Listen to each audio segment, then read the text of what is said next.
Greetings, brothers of the Seventh-day Adventist Church. This is Cry Aloud Messengers.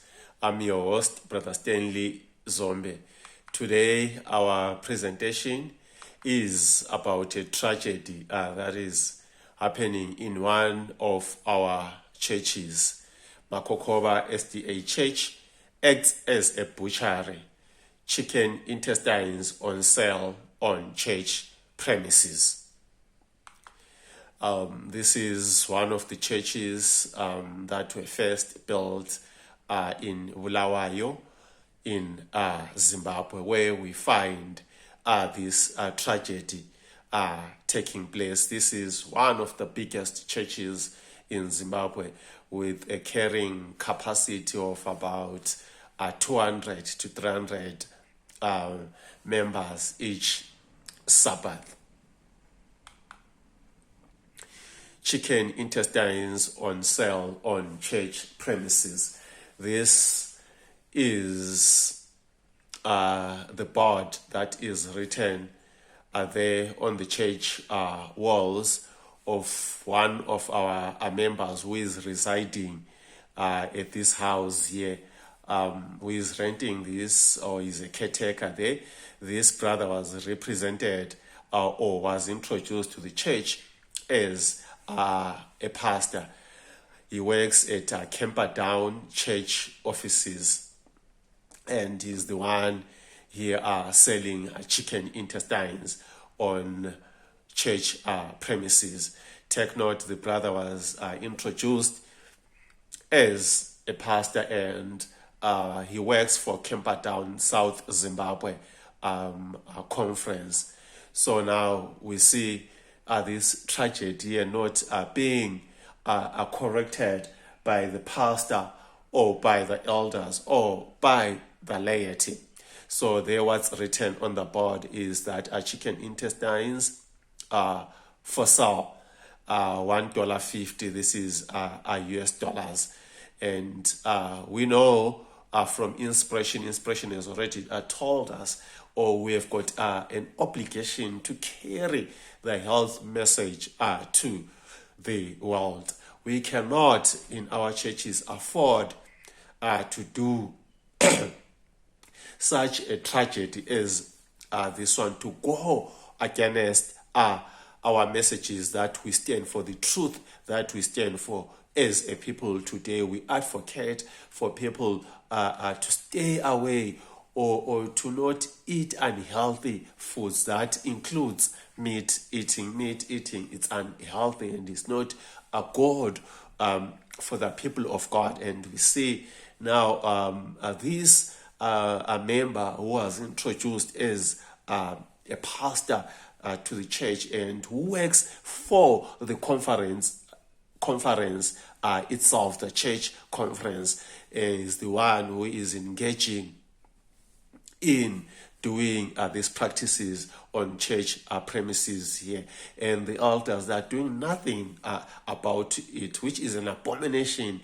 in the sight of God. It is still the same as eating meat in our schools, camp meetings. All these things are just but an abomination in the sight of God. Departing from the plan divinely appointed, we read from Testimonies for the Church, volume 2, page 60. It reads, "Those who profess to be fitting for translation should not become butchers." So here, brothers and sisters, we see that inspiration is telling us that we should not become butchers.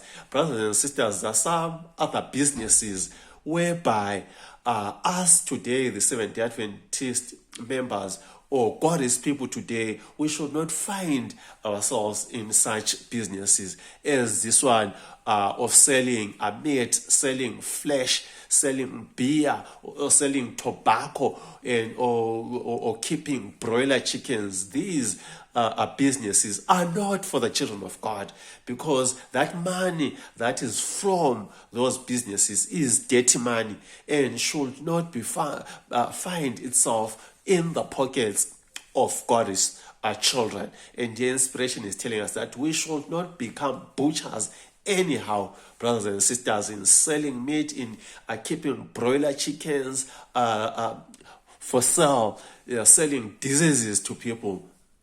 Inspiration is telling us that no, we shouldn't do that. We should not become butchers. We read from the Ministry of Healing, page 311. It reads, by departing from the plan divinely appointed for their diet, the Israelites suffered a great loss. They desired a flesh diet. They reaped its result. They did not reach God's ideal of character or fulfill his purpose. The Lord gave them their request, but sent leanness into their souls. Psalms 106. Verse 15, they valued the earthly above the spiritual, and the sacred preeminence, which was his purpose for them, they did not attain. So, brothers and sisters, we cannot go against the divine plan appointed for our diet, appointed for our businesses. Israelites should not do such businesses, especially and worse on our church premises. It's just but an abomination in his sight. And here the Israelites of old suffered a great loss, and this is what today is happening with us who are suffering a great loss, who are not going to reach God's ideal of character or fulfill his purpose. Brothers and sisters, we cannot claim to be carrying the three angels' messages, but yet violating the health reform message that requires us to stay away from all these hateful foods that are not good for our bodies. Meat eating is dishonoring to God. We read from a Bible training school, July 1, 1902. It reads, keep the work of health reform to the front is the message I am given to bear.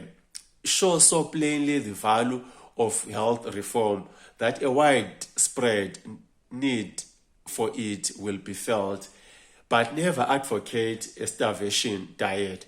It is possible to have a wholesome, nutritious diet without using flesh meat. Think of placing the flesh of animals on our table. Abstain from all hateful food and drink is the fruit of true religion. At this stage of the earth's history, meat eating is dishonoring to God. It is meat eating and liquor drinking that are making the world as it was in the days of Noah. So, brothers and sisters, we see here that we should keep the work of health reform to the front. This is the message the servant of the Lord was given, and we're being told that abstinence from all hateful foods and drink is the fruit of true religion. And we cannot, brothers and sisters, go against these words of God. We cannot go against the message that we are professing to carry and to do that violation on the church premises. On the church premises with someone, brothers and sisters, who is supposed to know, who is supposed to be a teacher of the people. And inspiration here is telling us that at this stage of the earth's history, meat eating is dishonoring to God. Thereby, brothers and sisters, we cannot sell meat on our church premises. It is just but an abomination in the sight of God.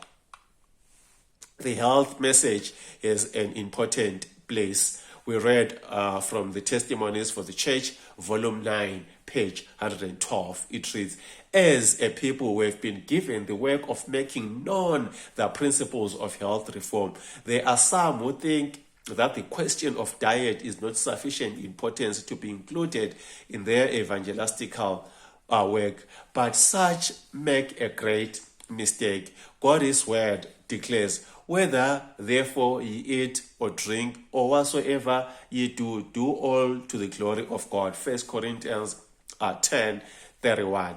The subject of temperance in all its bearing has an important place in the work of salvation. Yes, brother, these words are very clear, brothers. So we cannot go against the inspiration, but our duty is to abide and live according to these words.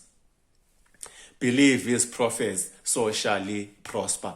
We read from Testimonies for the Church, Volume 2, page 337. It reads, men and women are in the last hours of probation, and yet are careless and stupid, and ministers have no power to arouse them.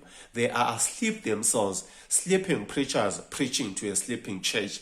This is, brethren, the condition of the church today, who are sleeping, whilst such abominations are taking place in our midst, and we claim, we profess that all things are normal, while the church is prospering, whilst we, our own selves, were standing, were shooting ourselves on our feet. Yes, brothers and sisters, we need to awake and rebuke and stand up against all these abominations that are being done in the church of God today. The pastors, the elders are not doing anything. Yes, if God is talking to us a laity, these are the things that we need, brothers and sisters, to sigh and cry about. We also read from 2 Chronicles 20:20. It reads, believe in the Lord your God, so shall he be established. Believe his prophets, so shall he prosper. Yes, this message of the health reform came with our prophetess. We need, brothers and sisters, to believe the prophets of God, so shall he be. So shall he prosper.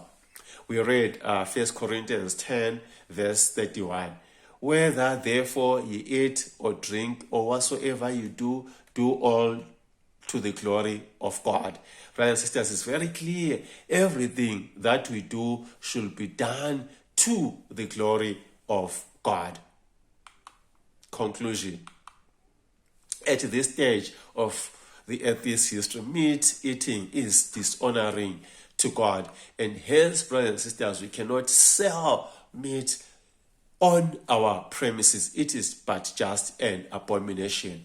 Those who profess to be fitting for translation should not become butchers. Unclean foods cannot be sold on church premises and should not be sold by church members.